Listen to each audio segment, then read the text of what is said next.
उपराष्ट्रपति चुनाव के बीच में भारतीय जनता पार्टी ने 130वां संविधान संशोधन विधेयक लाकर बहुत बड़ी गलती कर दी है। एक तरफ नामांकन किया है सीपी राधाकृष्णन ने और दूसरी तरफ नीतीश और नायडू अब इस बिल की वजह से सोचने पर मजबूर हो गए हैं। मेरे साथ भरत जी न्यूज रूम में मौजूद हैं, इस पर बात करेंगे। भरत जी, आखिर यह गलती कैसे हुई भारतीय जनता पार्टी से और यह गलती क्या है?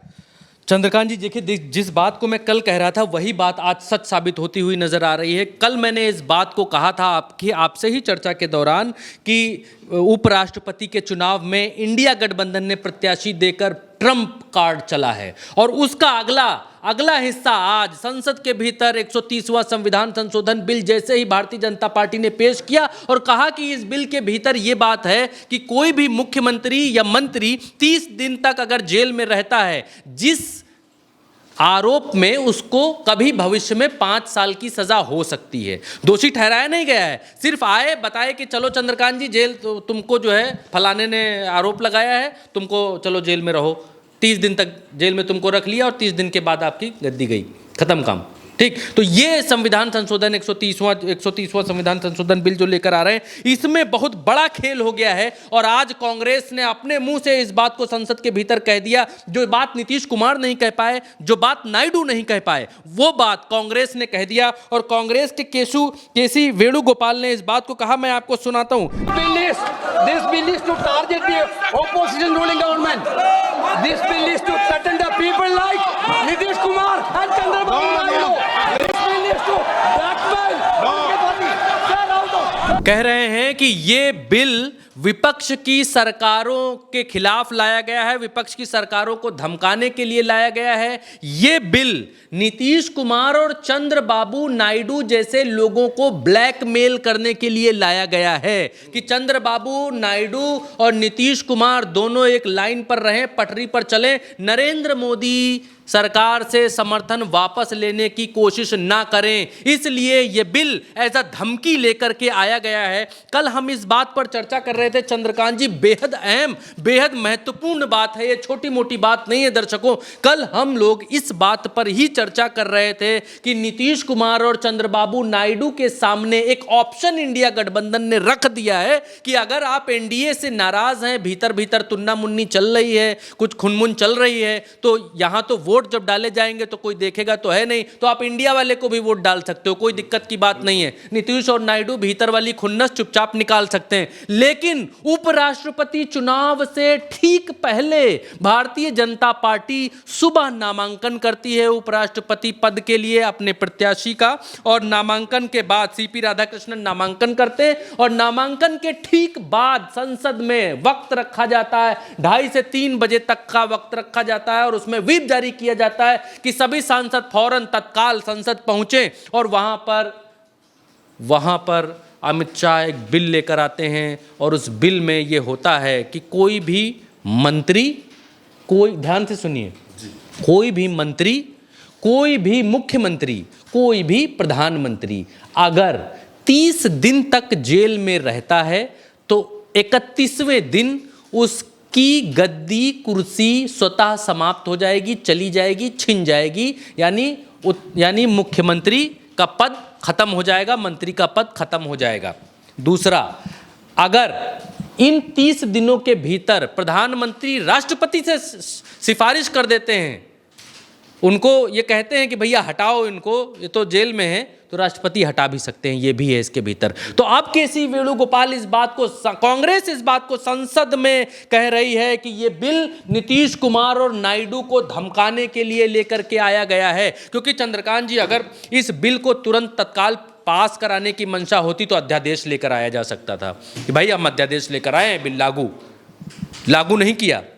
इस बिल पर अगर चर्चा करानी थी तो चर्चा भी हो सकती थी, लेकिन अमित शाह ने खड़े होकर तुरंत कहा कि इस बिल को हम संसदीय समिति को भेज देंगे, आगे जेपीसी में इसको भेज देंगे, भेज देंगे। और वहां भेजने के बाद वहां जो संशोधन होंगे उसके बाद करेंगे। आप देखिए चंद्रकांत जी, जिस देश में 20-20 साल, पीढ़ियों मुकदमे चलते हैं, इतने पढ़े लिखे जज, इतने काबिल जज, लोअर कोर्ट से लेकर सुप्रीम कोर्ट तक की जज, बीसियों साल फैसला नहीं सुना पाते हैं। वो ध्यान से सुनते हैं कि चंद्रकांत गलत हैं, कि फलाने गलत हैं, कि तुम दलील दो हम दलील दें, तुम दलील दो हम दलील, सुनते हैं ना उस बात को कि कहीं अन्याय ना हो जाए, कहीं अन्याय ना हो जाए, इसीलिए ना।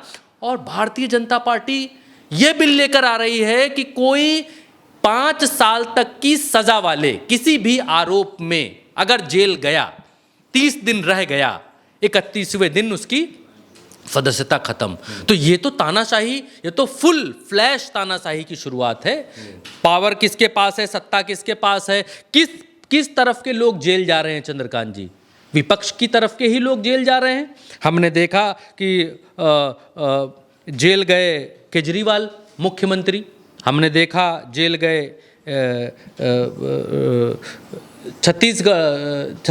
झारखंड के मुख्यमंत्री हेमंत सोरेन, हमने देखा आंध्रा के मुख्यमंत्री नायडू जेल गए।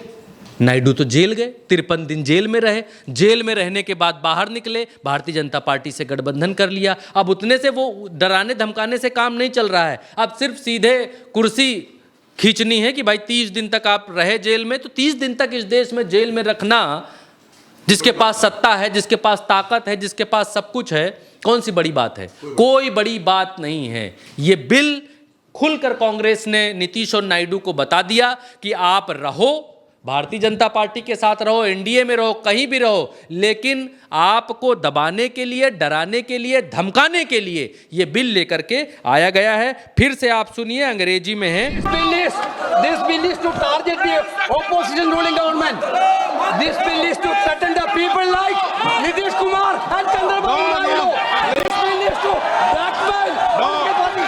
Get out of. बिल्कुल क्लियर कट, यानी थ्रेटन, यानी धमकी देने के लिए, नीतीश और नायडू को धमकी देने के लिए यह बिल लेकर के आया गया है। अब डिपेंड करता है नीतीश और नायडू के ऊपर कि वो क्या करते हैं। उपराष्ट्रपति के चुनाव में क्या इस धमकी से डर जाते हैं कि अगर वोट नहीं किया इधर, अगर कुछ अपने मन की करने की कोशिश की तो हम बिल लेकर आ रहे हैं, अगला नंबर आपका है, 30 दिन रहेंगे। अभी तो नीतीश कुमार के जो आईएएस हैं संजीव हंस, उनके यहाँ छापेमारी हुई थी। अभी तो चंद्रबाबू नायडू को 53 दिन के लिए जेल भेजा गया था। अब अगर 53 दिन अगर इस बिल के बाद, इस कानून बनने के बाद नायडू 53 दिन रह आए होते तो क्या होता? भाई इस बिल के पहले अगर केजरीवाल रह आए होते जेल में तो क्या होता? इस बिल के बाद अगर और मुख्यमंत्री जो जेल गए हैं वो रह आए होते तो क्या होता?